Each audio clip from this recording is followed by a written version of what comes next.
नमस्कार साथियों, स्वागत है आपका। आज की वीडियो बहुत ही ज़्यादा इंपॉर्टेंट है क्योंकि आज की वीडियो में मैंने रनिंग के सारे टिप्स बताए हैं, जो कि इन टिप्स को फॉलो करने के बाद आपकी रनिंग 100% एकदम अच्छी होगी और आप रनिंग में यूपी पुलिस के फिजिकल में 100% पास होंगे। जो बच्चा पहले से रनिंग कर रहा है, 1 महीना हो चुका है, वो भी इन टिप्स को फॉलो करे, क्योंकि मैं पहले भी बता चुका हूं, लेकिन आज मैंने वो सारे पॉइंट एक जगह लिख लिए हैं, जिससे कि आप इनको एक जगह नोट करके और इन पर ध्यान दें कि आप इन टिप्स को फॉलो कर रहे हैं या नहीं। और जो बच्चा पहली बार इस वीडियो को देख रहा है, रनिंग की वीडियो को, वो पहला नंबर तो इस चैनल को सब्सक्राइब कर ले, उसके बाद इन टिप्स को फॉलो करे, एक जगह लिख ले और अपनी रनिंग स्टार्ट करे। देखिए, रनिंग हर बच्चे को करनी चाहिए, जिससे उसकी सेहत भी अच्छी हो और एसएससी जीडी के फॉर्म भर दिए होंगे। मान लीजिए आपका यूपी पुलिस में नहीं आया, तब भी एसएससी जीडी में अभी आप देख रहे होंगे कि रनिंग में कितने बच्चे फेल हो रहे हैं। उसके लिए कम से कम आप पे 6 महीने की रनिंग की तैयारी आराम से हो जाएगी। बहुत से बच्चे एकदम टाइम की कमी की वजह से अब एकदम रनिंग कर रहे हैं 5 किलोमीटर और वहां जाके फेल हो जाते हैं, तो वो तो नहीं रहेगा। अभी से अगर आप एसएससी जीडी की भी रनिंग करेंगे तो आराम से वहां पे आप पास हो जाएंगे और साथ में इसकी तैयारी भी करते रहिए। तो रनिंग करना हर बच्चे के लिए जरूरी है, चाहे आपका मेरिट में नंबर आए या ना आए। लेकिन मेरिट मैंने आपको बता दी है, कितने बच्चों को, कितने नंबर तक के बच्चों को रनिंग करनी चाहिए। आप रनिंग की मेरिट में जाके देख सकते हैं कट ऑफ में। फिलहाल शुरू करते हैं आज की वीडियो, जो कि रनिंग के बहुत ही इंपॉर्टेंट टिप्स हैं। इनको फॉलो आपको जरूर करना है रनिंग करते समय। पहला है कि जब भी आप रनिंग शुरू करें, मान लीजिए कल से कोई बच्चा रनिंग कर रहा है, आज तक उसने अभी तक रनिंग नहीं की या फिर 2-3 महीने से रनिंग नहीं की, बिल्कुल बंद हो चुकी है, तो वो 500 मीटर से शुरुआत करे। ये नहीं है कि 5 किलोमीटर दौड़ना है लड़कों को और लड़कियों को 2.5 किलोमीटर, तो आज पहले ही दिन 2.5 किलोमीटर लगा के देख लें, तो डिप्रेशन में आ जाएंगे। आपको ये लगेगा रनिंग होगी ही नहीं हमसे, बहुत कठिन रनिंग है। इसीलिए 500 मीटर से शुरुआत करें और ये आपको लगानी है 7 दिन। ठीक है, तो 7 दिन तो आपको ये रनिंग करनी है 500 मीटर, उसके बाद ही आपकी रनिंग स्टार्ट मानी जाएगी। ये एक तरीके से रजिस्ट्रेशन होता है रनिंग के लिए। फिजिकल की जो तैयारी करते हैं वो रजिस्ट्रेशन फीस क्या है, 500 मीटर 7 दिन तक, लड़का हो या लड़की हो। लड़कियां शुरू में पहले दिन 200 मीटर भी लगा सकती हैं, अगले दिन 300 मीटर, ऐसे करके वो 7 दिन में 500 मीटर पे पहुंचे। ठीक है, जो बिल्कुल ही मतलब रनिंग भागने में दर्द हो रहा है उनको, वरना 500 मीटर आप धीरे धीरे रनिंग करें तो आराम से लग जाएगी। तो 7 दिन तक तो आपको ये करना है। ये करने के बाद, मान लीजिए ये करने के बाद ही आपका ये होगा कि आप रनिंग में एडमिशन के लिए तैयार हैं, हो चुका आपका एडमिशन। उसके बाद हमेशा रनिंग जो है आपको सुबह करनी चाहिए। पेपर में बहुत से लोग कहते हैं वहां तो दोपहर में दौड़ाएंगे, तो दोपहर में प्रैक्टिस करो, वो सब गलत कहते हैं, वो जानते कुछ नहीं है। रनिंग की प्रैक्टिस आप सुबह करेंगे तो आप चाहे दोपहर हो, चाहे धूप हो, चाहे गर्मी हो, कहीं भी दौड़ सकते हैं, क्योंकि आपके फेफड़े स्टेमिना इतना मजबूत हो जाएगा कि किसी भी परिस्थिति में आपको दौड़ा सकें। क्योंकि सांस का संबंध केवल धूप से नहीं होता, वो तो फेफड़े से है। अब धूप निकल रही हो तब भी वो बच्चा नहीं आ पाएगा, भले ही धूप लगेगी थोड़ी, जब एक बार पसीना आ जाएगा उसके बाद धूप भी कुछ नहीं कर सकती। ठीक है, तो आपको हमेशा सुबह भागना है। सुबह ऑक्सीजन बहुत ज्यादा होती है, मतलब वातावरण में ऑक्सीजन ही ऑक्सीजन होती है, जिससे कि आपके फेफड़े एकदम मजबूत होते हैं रनिंग के टाइम पे, जब सांस जाती है जल्दी जल्दी। तीसरा पॉइंट क्या है, सबसे पहले जब आप उठें तो ये नहीं है कि एकदम एकदम भागना शुरू कर दिया। आपको सबसे पहले टहलना है, पैदल पैदल चलना है, कम से कम 1 किलोमीटर, 1 किलोमीटर चलें। उसके बाद आपको क्या करना है, उसके बाद वार्म अप करना है, मतलब स्ट्रेचिंग करनी है अपने शरीर की। हाथ पैरों की जो एक्सरसाइज होती है, झुक के धरती को छूना, घोटू ना मोड़ के, इस तरह पीटी की तरह जितनी भी एक्सरसाइज है वो करें, स्ट्रेचिंग करें, पूरा एकदम वार्म अप कर लें, जिससे कि आपका शरीर एकदम खुल जाए। क्योंकि जब 1 किलोमीटर आप चल लेंगे तो गर्मी तो आ ही जाएगी। और चलना ये नहीं है धीरे धीरे टहलना है, थोड़ी स्पीड में टहलना है आराम से, जैसे रेल पकड़ने के लिए जाते हैं ना तो थोड़ा तेज चलते हैं वैसे। तो उसके बाद स्ट्रेचिंग करें। अगला पॉइंट क्या है, रनिंग हमेशा धीरे धीरे करें। देखिए, आपको कोई 100 मीटर की रनिंग नहीं करनी, 100 मीटर की भी रनिंग करते हैं, वो भी स्टेमिना बनाने के लिए 5-5 किलोमीटर दौड़ते हैं, 10-10 किलोमीटर। तो जब आपको 5 किलोमीटर और 2.5 किलोमीटर रनिंग करनी है तो आपको रनिंग हमेशा धीरे धीरे करनी है। स्टेमिना ऐसे नहीं बनता, उसके लिए एक चाल से रनिंग करनी होती है। तो एक चाल से आप जब भी कर पाएंगे जब आप धीरे धीरे भागेंगे। अगला पॉइंट क्या है, सांस हमेशा नाक से लें रनिंग के समय।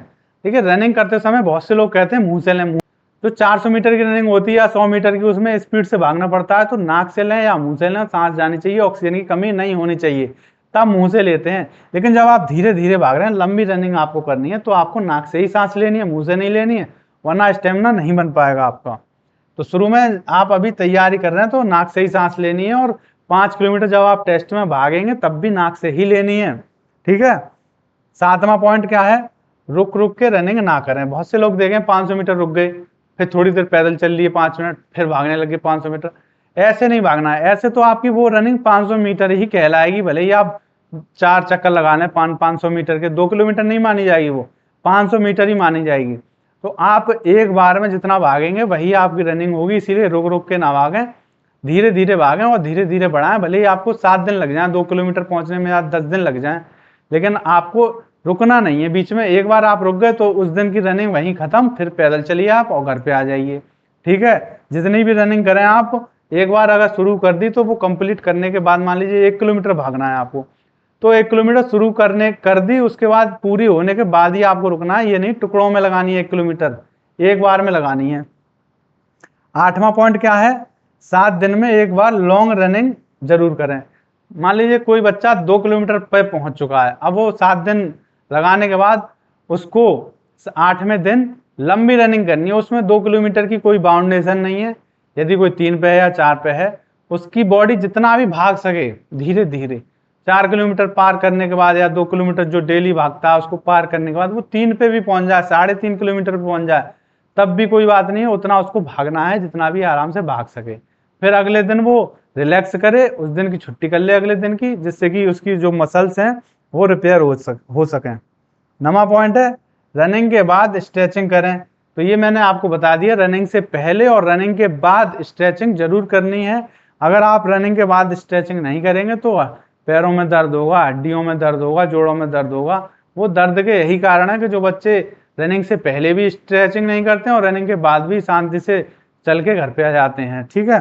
तो स्ट्रेचिंग जरूर करनी है आपको। 10वां पॉइंट, दर्द होने पर बर्फ की सिकाई करें। जब भी किसी के ज्यादा दर्द हो तो बर्फ से सिकाई करें और रात में तेल की मालिश करते रहें, तो वो दर्द खत्म हो जाएगा बर्फ से सिकाई करने पर। 11वां पॉइंट है, ऑयली खाना ना खाएं, पानी ज्यादा पिएं। हमेशा आपको पानी ज्यादा पीना है, क्योंकि आपकी रनिंग चल रही है, आपकी बॉडी में पानी ज्यादा बहेगा पसीने के रूप में, तो आपको डिहाइड्रेट नहीं होना है बिल्कुल एकदम। और पानी ज्यादा से ज्यादा पीना पूरे दिन में, जब भी आपको प्यास लगे तो प्यास से ज्यादा पानी पी जाइए। और ऑयली खाना अगर आप खाएंगे तो पसीना निकलने में समस्या आएगी, तो आपको थकान जल्दी होगी, ठीक है। क्योंकि जो ऑयली खाना होता है वो हमारे ऊपरी स्किन पे नहीं होता, अंदर फेफड़ों पे भी असर करता है, जिससे हमारा स्टेमिना घटता है। ऑयली चीजें स्टेमिना घटाती हैं, और जिनमें जैसे फल फ्रूट हैं या सलाद हैं जिनमें पानी होता है, तो उनसे स्टेमिना बढ़ता है। इसीलिए पानी ज्यादा पिएंगे तो स्टेमिना बढ़ेगा, ऑयली चीजें कम खाएंगे तो स्टेमिना बढ़ेगा। 12वां नंबर देखिए, लॉन्ग रनिंग में पूरा पैर जमीन पर आए। मान लीजिए आपको 5 किलोमीटर दौड़ना है यूपी पुलिस में, जिनको 100 मीटर दौड़ना है वो तो एकदम स्पीड से भागेंगे पंजे केवल, उनका पैर पड़ेगा ही नहीं, पड़ेगा तो लंबा पैर पड़ेगा तब भले पड़े। तो आपका पूरा पैर जमीन पे आना चाहिए, ऐसा ये नहीं है पंजा पहले आए या फिर एडी पहले आए, कोई कहते पंजे के बल भागो। पंजे के बल भागेंगे तो आपके पैर में दर्द होने लग जाएगा, जो कि ये हड्डी होती है यहाँ पे होगा, तो इसलिए पंजे के बल नहीं भागना, आपको पूरा पैर जमीन पे आना चाहिए, धीरे धीरे भागें। 13 नंबर, कमर व गर्दन सीधी रखें। आपकी जो कमर की पोजीशन है ये और गर्दन एक सी रहनी चाहिए, नहीं गर्दन नीचे झुका ली, कमर झुका ली, बिल्कुल एकदम सीधी रहनी चाहिए, क्योंकि आपके जो फेफड़े हैं वो सांस सीधी आनी चाहिए, यहाँ से सीधी जानी चाहिए। तो कमर और गर्दन आपकी सीधी रखें, और रनिंग के बाद एकदम मुंह ना खोलें और 1 किलोमीटर टहलें। ठीक है, रनिंग बंद होने के बाद ये नहीं है कि एकदम आपने रनिंग तो लगा ली 2-3 किलोमीटर की, अब उसके बाद एकदम आप हाँप गए तो आपने एकदम मुंह से सांस लेना शुरू कर दिया, ये नहीं करना है। आपको कम से कम 1 किलोमीटर टहलना है और उसके बाद ही अपना मुंह खोलना है, सांस को धीरे धीरे नाक से ही लेनी है आपको, चाहे भले ही आप थक जाएं, ठीक है, उससे आपका स्टेमिना बढ़ेगा। 15वां नंबर क्या है, 6 घंटे की नींद तो अवश्य लेनी चाहिए हर बच्चे को। मान लीजिए सुबह रनिंग करनी है आपको 5 बजे या 4 बजे, तो 10 बजे सो जाए, 6 घंटे की नींद तो रनिंग से पहले आपको लेनी ही है, यदि आपने 5 घंटे या 4 घंटे की नींद ली है तो आपकी रनिंग पे असर पड़ेगा, आपको थकान महसूस होगी। तो जिन बच्चों को थकान होती है वो नींद पूरी करें अपनी, उसके बाद रनिंग करें। 16वां पॉइंट क्या है, 5 या 7 दिन में 500 मीटर रनिंग बढ़ाएं। जब आप मान लीजिए 2 किलोमीटर पे है कोई बच्चा, तो वो 5 दिन या 7 दिन जैसी भी उसकी बॉडी की आवश्यकता हो उतने दिन रनिंग करने के बाद 2 किलोमीटर कर ली, तो 5 या 7 दिन में 500 मीटर की रनिंग बढ़ा सकता है। तब वो आराम से 2.5 किलोमीटर पे आ जाएगा। 2.5 किलोमीटर 5 या 7 दिन लगाए, उसके बाद 500 मीटर और बढ़ा दे। तो ये बढ़ाने का तरीका होता है जिससे कि बॉडी पर कोई भी इफेक्ट नहीं हो। जिन बच्चों को थकान हो रही है और दर्द हो रहा है तो वो 10 दिन भी लगा सकते हैं एक 500 मीटर बढ़ाने के लिए, ठीक है। 17वां पॉइंट, 10 मिनट ओम का जाप करें जिससे सांस मजबूत होगी। ओम करते हैं ना ऐसे ओम, तो ये कोई ध्यान नहीं है, ये कुछ नहीं है, ये एक एक्सरसाइज है योगा की, जिससे कि आपकी जो फेफड़े हैं उनको मजबूती मिलेगी, आपकी सांस बंधेगी और स्टेमिना बढ़ेगा, ठीक है। तो 10 मिनट आपको ये करना है, ये बहुत ही ज्यादा इंपॉर्टेंट है, मोस्ट इंपॉर्टेंट, ये तो आपको करना ही है। ये आप रनिंग से पहले भी कर सकते हैं और रनिंग करने के बाद घर पे आके भी कर सकते हैं स्ट्रेचिंग के बाद, ठीक है। हल्के जूतों का प्रयोग करें। आपको जूते ऐसे पहनने हैं जिससे कि आपका ध्यान जूतों पर तो जाए ही ना भागते समय, ये ना लगे जूते भारी हैं या टाइट हैं, एकदम कंफर्टेबल होने चाहिए, स्पोर्ट्स के जूते पहने, ठीक है। 19वां पॉइंट, हाथ 90 डिग्री पर रखें कोहनी से। ये जो कोहनी है आपकी भागते समय, ये ना ऐसी ना हो या फिर सीधे ना हो, बीच बीच में सीधे भी कर सकते हैं ऐसे एकदम, लेकिन ज्यादातर समय ऐसे रखना आपको 90 डिग्री पे, क्योंकि भागते समय 90 डिग्री का एंगल होना चाहिए जिससे कि एकदम आपकी रनिंग में स्पीड बनी रहेगी। 20वां पॉइंट, धीरे धीरे लंबे कदम रखने की कोशिश करें। अगर आप छोटे छोटे कदम रखेंगे तो मान लीजिए 1 महीना लगा लिया, अभी तो आप धीरे धीरे भागेंगे, आपको अभी प्रैक्टिस ही नहीं है। 1 महीना या 2 महीने के बाद आपको अपनी स्पीड बढ़ाने के लिए कदमों को लंबे लंबे रखने की कोशिश करना है। ज्यादा लंबे नहीं, ज्यादा लंबे रखेंगे तो आप थक जाएंगे बहुत जल्दी, बस थोड़े लंबे रखने की कोशिश करें। थोड़ा जमीन पर प्रेशर डालें जिससे कि वो जमीन आपको आगे की तरफ धकेलेगी और आपके कदम लंबे होते चले जाएंगे। स्ट्रेचिंग करें साथ में, तो जब आपके कदम लंबे होते चले जाएंगे, स्पीड भले ही उतनी रहे, तो आपकी रनिंग का टाइम अपने आप कम होता चला जाएगा जब आपके कदम लंबे होते चले जाएंगे तो, ठीक है। तो मैं आशा करता हूँ ये सारे पॉइंट आपको एकदम अच्छे से समझ में आ गए होंगे और इनको आप नोट कर लीजिए अपनी नोटबुक में और इनको ध्यान में रखते हुए इनको फॉलो करें। और कोई भी बात अगर आपको पूछनी हो तो कमेंट करें और यूपी पुलिस की रनिंग के लिए एकदम रेडी रहें और किसी की भी बातों में ना आए कि मेरिट ज़्यादा जाएगी या कम जाएगी जिससे कि आपको रनिंग में बाधा हो, आप रनिंग करना बंद ना करें, ठीक है। तो मिलते हैं अगली वीडियो में, थैंक यू।